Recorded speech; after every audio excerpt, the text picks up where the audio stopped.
오늘 하나님께서 우리에게 주시는 말씀 고린도전서 1장 13장 11절 12절 13절 3절 되겠습니다.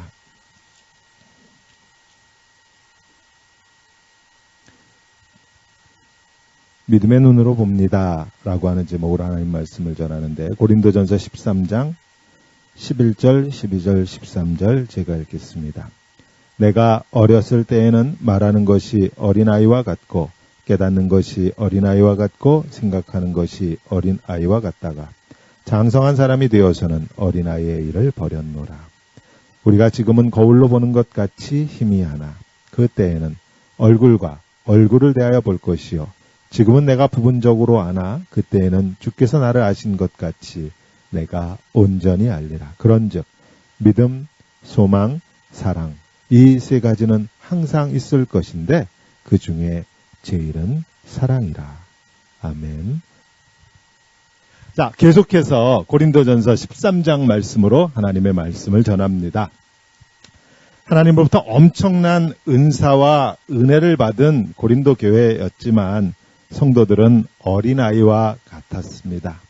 그래서 믿음 있는 사람들은 믿음이 연약한 성도들을 생각하지 않고 자기들 마음대로 행동했죠.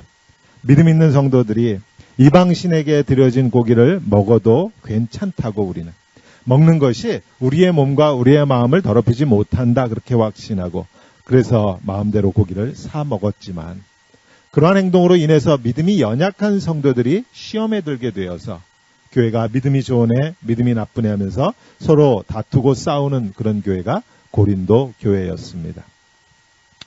교회를 위해서 쓰라고 하나님께서 방언의 은사를 주시고 통역, 예언, 병고침, 귀신 쫓음 등등 이런 기프트, 이런 은사를 주셨지만 서로 자기 은사를 자랑하고 다투었기 때문에 예배가 무질서해졌고 교회 안에 평강이 없다. 그런 말씀 드렸습니다.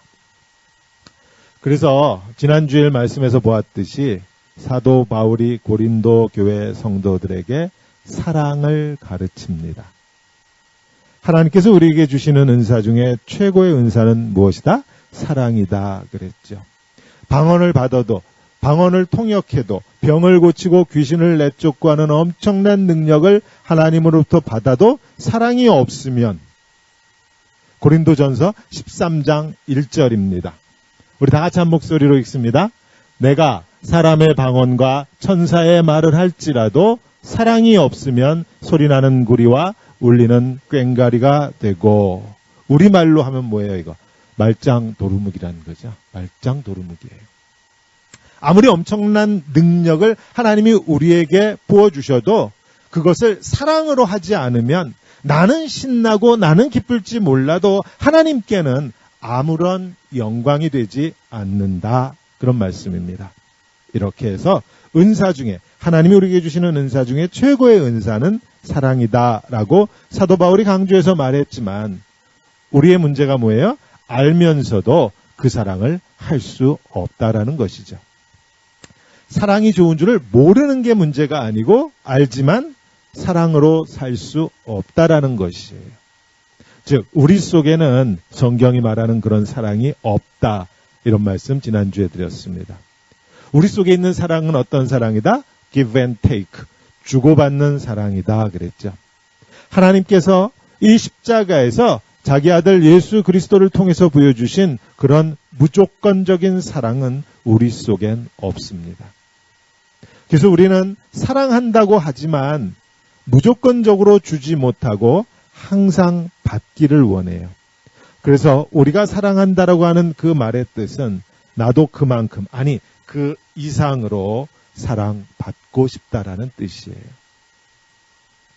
따라서 하나님이 나를 사랑한 것처럼 나도 하나님을 사랑하고 나도 내 이웃을 사랑하고 싶다면 돌려받을 것을 포기하라 그랬죠.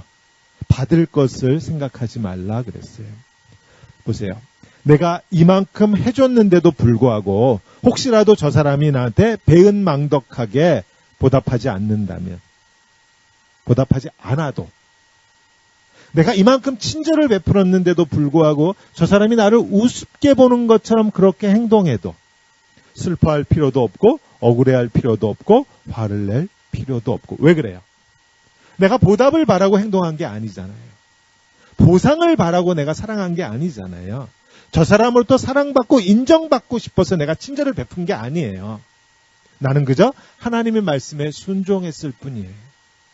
하나님을 사랑하듯 이웃을 사랑하라. 이 말씀에 순종해서 내가 저 사람을 사랑한 것뿐이지 저 사람도 나한테 똑같이 행동해 주기를 바라서 내가 선을 베풀고 친절을 베푼 게 아니라는 것이에요. 그래서 사도 바울이 고린도전서 13장 4절에서 7절까지 말씀에서 이렇게 말합니다. 사랑이 어떤 것인지 우리 다 같이 한 목소리로 또 읽겠습니다. 사랑은 오래 참고 사랑은 온유하며 시기하지 아니하며 사랑은 자랑하지 아니하며 교만하지 아니하며 무례히 행하지 아니하며 자기의 유익을 구하지 아니하며 성내지 아니하며 약한 것을 생각하지 아니하며 불의를 기뻐하지 아니하며 진리와 함께 기뻐하고 모든 것을 참으며 모든 것을 믿으며 모든 것을 바라며 모든 것을 견디느니라. 내가 이렇게 하니까 너도 나한테 이렇게 해야 한다. 이게 아니라는 거예요. 내 유익을 구하는 게 아니에요. 그리고요, 만약 내가 그런 생각을 가지고 있으면은요, 내가 주는 만큼 너도 나한테 주어야 한다고 생각하면은요, 우리는 반드시 싸웁니다. 주고받는 사랑, give and take의 사랑은요, 반드시 싸우게 되어 있어요. 우리는 다 이기적이기 때문에요, 항상 내가 주는 게 더 커요. 저 사람이 내게 주는 사랑보다 내가 주는 사랑이 더 크게 보여요. 또 저 사람이 아무리 나한테 잘해주어도요, 100가지를 잘하다가 한 가지만 잘못해도 우리는 그 잘못한 한 가지가 더 크게 보여요. 그래서 섭섭합니다. 그래서 원망스러워요. 그래서 화를 내요. 그러니까 사랑은 그냥 주는 것이지 돌려받을 생각을 하면 마음이 상하고 결국 싸우고 관계가 나빠지게 되어 있어요. 모든 관계에서 다 그래요. 부모 자식 관계가 그래도 다른 관계랑 다른 까닭은 그래도 부모가 돌려받을 생각 없이 주기만 하기 때문에 그래요. 부모 자식 관계도 혹시라도 give and take의 관계가 된 부모가 주는 만큼 자식한테 받기를 원하면 부모하고 자식이 싸우고 마음 상하더라고요. 때론 갈라서기까지 하잖아요. 자, 이제 오늘 본문으로 들어가면 고린도전서 13장 이 사랑장 맨 마지막 부분에 와서 사도 바울은 우리 속에 사랑이 없는 까닭을 이렇게 말합니다. 지금은 거울로 보는 것 같이 희미하다 그래요. 그 당시 거울은 청동 거울, 말씀드렸죠? 브론즈예요. 그러니까 잘 안 보여요. 거울을 봐도 잘 안 보여요. 사도 바울이 그렇게 말해요. 지금은 우리가 하나님을 보는 것이 마치 청동 거울로 보는 것처럼 희미하다, 잘 보이지 않는다 그래요. 그러나 이건 하나님을 볼 때만 그런 것이 아니고 우리가 서로가 서로를 볼 때에도 마찬가지입니다. 잘 안 보여요. 옆 사람 보세요. 잘 보이세요? 며칠 전에 저희 아이랑 대화를 나누는데 학교 선생님이 이런 말을 했대요. 학교에서. 그러면서 아빠는 어떻게 생각하느냐 그래서 제 생각을 묻습니다. 선생님이 이렇게 말했대요. Don't make other students take advantage of you. 선생님이 이렇게 말했대요. 다른 아이들이 너의 지식을, 너의 지혜를, 너의 재능을, 너의 시간을 이용해서 자기들의 이익을 취하지 못하게 해라. 선생님이 이렇게 말했대요. 물론 선생님이 아이들을 생각해서 해준 말씀이긴 하겠지만 이 말을 곰곰이 생각해 보니까 결국 교실은 정글이었습니다. 밀림이에요. 먹고 먹히고 약한 놈은 살아남지 못하는 약육강식의 세계가 이미 고등학교 교실 안에서 시작되었어요. 교실 안에서 선생님은 이미 아이들에게 사회에 나가서 어떻게 행동해야 살아남는지 생존법을 가르치고 있더라고요. 이런 교실에서 친구와 우정을 나눈다. 이거 사치일 것 같아요. 이런 교실에서 협동을 이야기하고 함께 더불어 사는 것을 이야기하면 미쳤다는 소리를 들을 것만 같아요. 다른 아이들이 너를 이용하지 못하도록 너를 잘 감추라고, 다른 아이들이 너를 이용하지 못하도록 너를 잘 보호하라고, 그래야 너는 세상에서 성공할 수 있다고.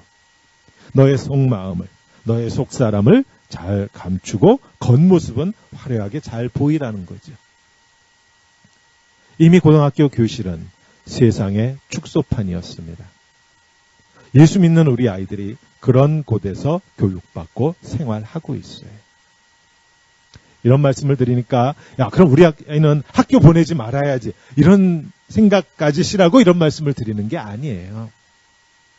그런 세상에서 하나님의 말씀대로 살라고, 그런 세상에서 하나님의 말씀을 지키면서 살라고 우리가 다 보내심을 받은 것이에요. 세상으로, 학교로. 우리가 의식하던 그렇지 않던 우리는 다 자신을 이렇게 방어하면서 삽니다. 자기 깊은 곳에 있는 것을 다 내보이고 사는 사람은 없어요. 학교에서만 그런 것 아니고요. 그리스도인들인 우리들도 다 그렇게 살아요. 보여줄 만한 것만 보여주고 나머지는 가슴속에 꽁꽁 감추고 삽니다. 따라서 우리가 저 사람을 보면서 알 수 있는 것은 저 사람의 겉모습일 뿐이에요. 내가 저 사람하고 아무리 친해도 결코 저 사람의 깊은 곳을 알 수 없어요. 이렇게 우리는 서로 겉모습만 보고 있습니다. 지금은. 옆에 있는 사람 아주 잘 아는 것 같아도 이건 부부 사이에도 마찬가지예요. 청동 거울로 보듯 잘 안 보여요. 그 깊숙한 곳은. 성경에는 서로 판단하지 말아라, 정죄하지 말아라 이런 말은요. 이렇게 우리가 겉모습밖에는 볼 수 없다라는 것을 인정하라는 말입니다.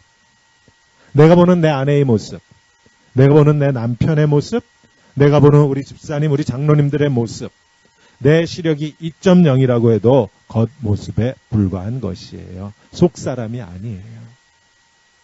그런데도 불구하고 내가 마치 저 사람 깊은 곳에 있는 그것을 다 알고 있다라는 듯이 저 사람은 이렇다는 둥, 저 사람은 저렇다는 둥 그렇게 판단하고 정죄하지 말라는 것입니다. 그런데 그리스도인들하고 대화를 나누다 보니까 성경에서 판단하고 정죄하지 말라고 하는 말은 하도 들어서 그런지, 설교를 많이 들어서 그런지 판단하고 정죄는 하지 않는다고 하는데 대신에 조금 다른 거를 많이 해요. 지레짐작을 합니다. 그러면서 나는 판단하지 않았고 정죄하지 않았다 그래요. 아니에요. 지레짐작하는 것이 판단하는 것이고 정죄하는 것입니다. 또 하나, 지레짐작하고 비슷한 거 있죠? 넘겨짚기를 합니다. 이것도 판단하는 것이고 정죄하는 것이에요. 지레짐작하는 것이나 넘겨짚는 것이나 겉으로 보이는 것 이상을 내가 본다고 확신하는 것이에요. 그런다고 보이나요? 보이지 않습니다. 성경은 아주 분명히 말하죠. 우리의 중심을 보시는 분은 오직 하나님이세요. 우리가 지금 서로가 서로에게 볼 수 있는 것은 그저 청동 거울로 보듯이 희미한 겉모습뿐입니다. 그러니까 이런 거예요. 저 사람이 A라고 말하면 A라고 믿어주는 거예요. 배부르다고 그러면 배부른 줄 믿어주는 거예요. 배고프다고 그러면 배고픈 줄 믿어주는 거예요. 돈이 있다고 하면 있는 줄 믿어주고, 없다고 하면 없는 줄 믿어주고, 안다고 하면 아는 줄 믿어주고, 모른다고 그러면 모르는 줄 믿어주는 것이에요. 우리가 왜 다른 사람이 하는 말을 액면 그대로 믿지 않고 지레짐작하고 넘겨짚고 그래요? 나를 보호하려고 그러는 거잖아요. 그렇게 믿었다가 그냥 액면 그대로 믿었다가 뒤통수 맞을까 봐. 그래서 우리가 저 사람이 하는 말을 액면 그대로 믿으려고 하지를 않아요. 이렇게 우리가 다 자기를 보호하면서 삽니다. 자기는 겉모습만 내보이면서 다른 사람의 속을 내가 다 들여다보는 것처럼 우리가 다 그렇게 행동해요. 다른 사람이 혹시라도 내 속을 다 아는 것처럼 행동하면 불같이 화를 내면서 나는 마치 하나님이라도 되는 것처럼 저 사람에 대해 다 아는 것처럼 우리는 그렇게 모순적, 이율배반적으로 살아요. 고린도 교회 성도들이 그랬어요. 결국은 다른 사람한테 뒤통수 맞지 않으려고 그렇게 자신을 보호하려고 그래서 사랑할 수 없었던 것이고 그래서 서로 싸웠던 것이에요. 자신을 보호하기 위해서.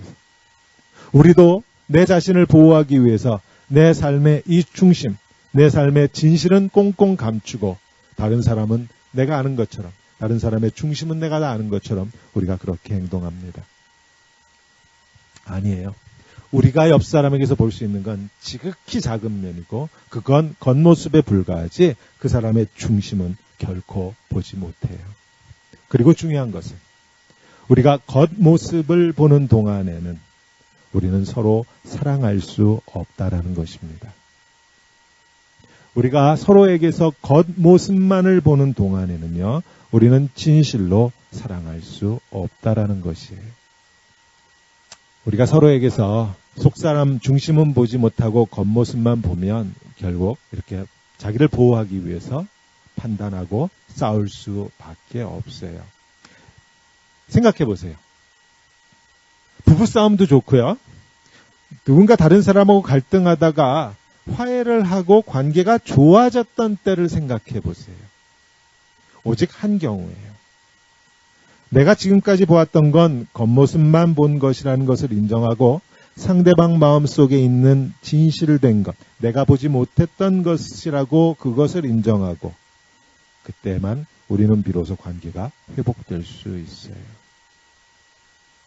그런데 우리가 서로의 중심을 들여다보면 어떻게 돼요? 마음이 아파요. 겉모습만 보면 손가락질을 할 수 있지만 그 속을 들여다보면 손가락질을 못합니다.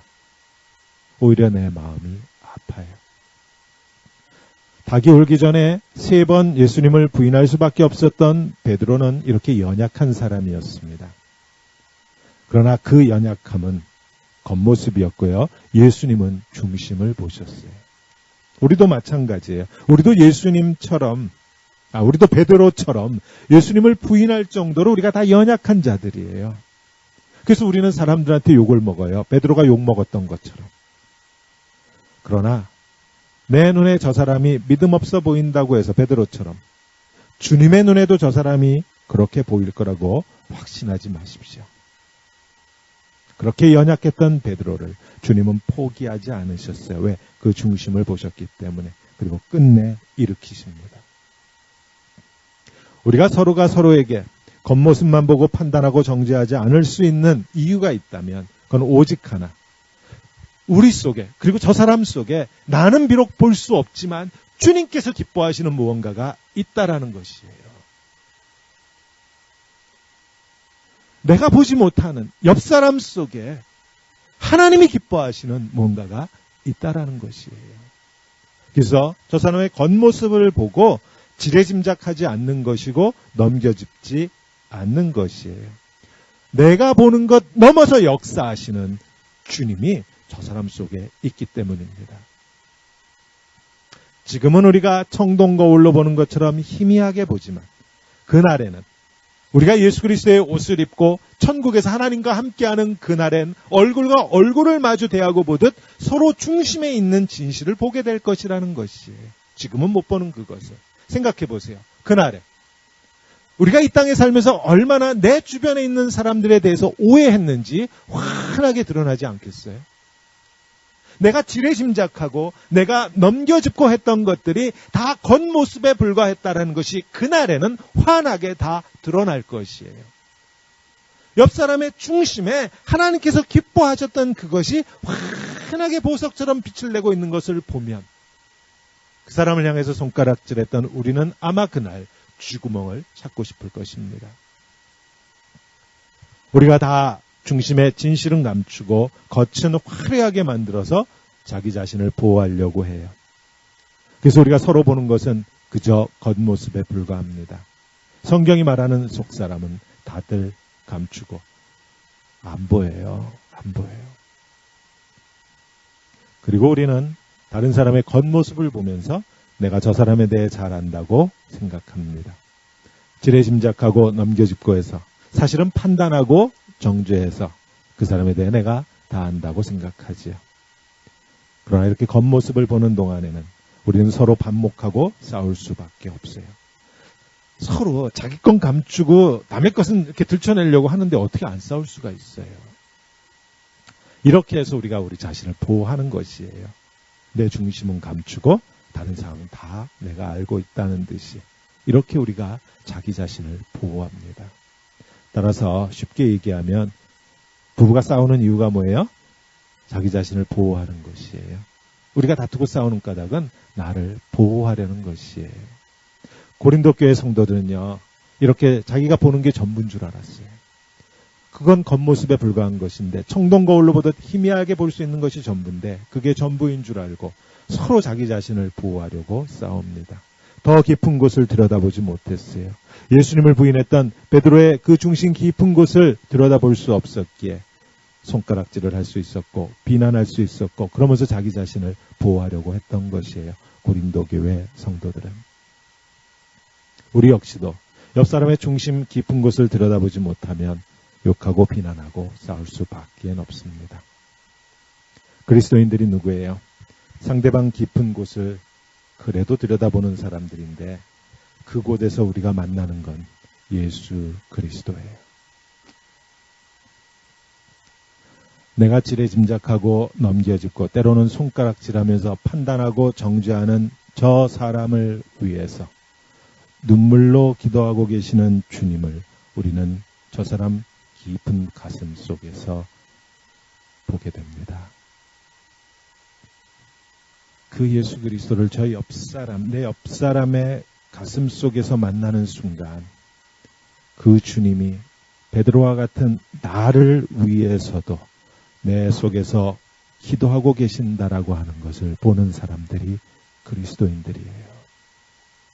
지금은 비록 이것이 청동 거울로 보듯 희미하지만 믿음으로 봅니다. 오늘 이야기를 듣고 오늘 이 설교를 듣고 그럼 내가 마음을 이만큼을 열을까? 좀 더 많이 열을까? 적게 열을까? 이런 게 아니에요. 무엇을 보느냐 하는 것입니다. 내가 손가락질하는 저 사람, 내가 우습게 여기는 저 사람 가슴에서 우리 주 예수 그리스도를 보는 것이에요. 하나님이 기뻐하시는 것이 있다라는 것을 인정하는 것이에요. 이것이 사랑입니다. 형제의 모습 속에서 주님을 보고 겉모습 너머에서 주님을 보는 것이 사랑이에요. 주고받는 give and take식의 사랑이라면 겉모습만을 볼 수밖에 없지만 주기는 하지만 돌려받는 것을 기대하지 않는 그러한 사랑이라면 우리는 서로의 모습 속에서 예수 그리스도를 보게 될 것입니다. 우리 성도님들을 축복합니다. 그리고 함께 가는 교회를 축복합니다. 서로의 모습 속에서 우리에게 허락하신 믿음의 눈으로 예수 그리스도를 보기에 주기만 하고 혹 받지 못해도 행복해하는 그러한 성도로 때론 뒤통수를 맞기까지 하여도 기꺼이 웃을 수 있는 그러한 사랑의 사람으로 하나님께서 우리를 세워주셔서 우리 성도님들의 삶 속에 아름다운 하나님의 나라가 세워지는 그런 삶을 다 살 수 있기를 오늘도 십자가에서 기꺼이 우리에게 뒤통수를 맞고 계시는 예수님, 우리 주님의 이름으로 축원합니다. 기도하겠습니다.